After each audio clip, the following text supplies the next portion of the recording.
Netflix's Woman of the Hour is based on the true story of infamous serial killer and sex offender Rodney Alcala, who appeared on the dating game in 1978 during his murder spree. After watching the true crime drama, you might be curious about what happened to the women who escaped Alcala and where they are now. Thankfully, Cheryl Bradshaw, the real-life woman, based on Anna Kendrick's character, who chose Alcala as the winning bachelor on the dating show, didn't follow through with their date. Alcala killed his first victim almost a decade before he was cast on the dating game and continued to commit murders until his arrest the following year. Alcala was convicted of murdering 7 women in the 1970s, though investigators believe the true number of his victims may never be known.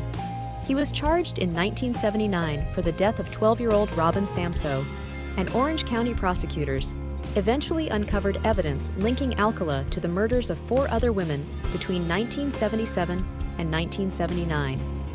18-year-old Jill Barkham, 21-year-old Jill Parenteau, 27-year-old Georgia Wickstead, and 32-year-old Charlotte Lamb.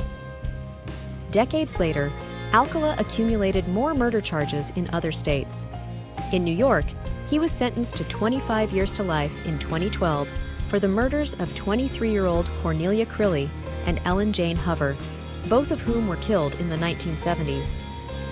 In 2016, Wyoming prosecutors charged him with the murder of 28-year-old Christine Ruth Thornton, who was 6 months pregnant at the time. Tali Shapiro and Morgan Rowan were lucky enough to escape Rodney Alcala's vicious attacks.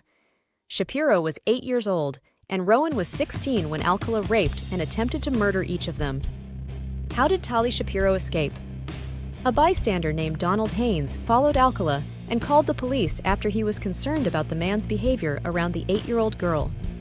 "He was fixated on this little girl," Haynes said on People magazine Investigates. "That disturbed me."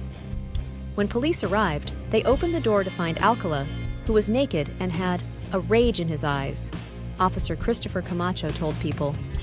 Shapiro was unresponsive in a pool of blood on the floor with a metal bar on her neck. They initially thought she was dead, but when Camacho removed the bar from Shapiro's neck, they heard her breathing, and she was sent to the hospital. "After the attack, I needed over 27 stitches in the back of my head," Shapiro revealed at a 2010 sentencing hearing for Alcala, per ABC7. "He hit me right over the head, in the back of the head." Alcala escaped police through the back door of his apartment, but he left his ID at the crime scene, which helped investigators identify him. It took more than 2 years for authorities to arrest Alcala for the horrific crime.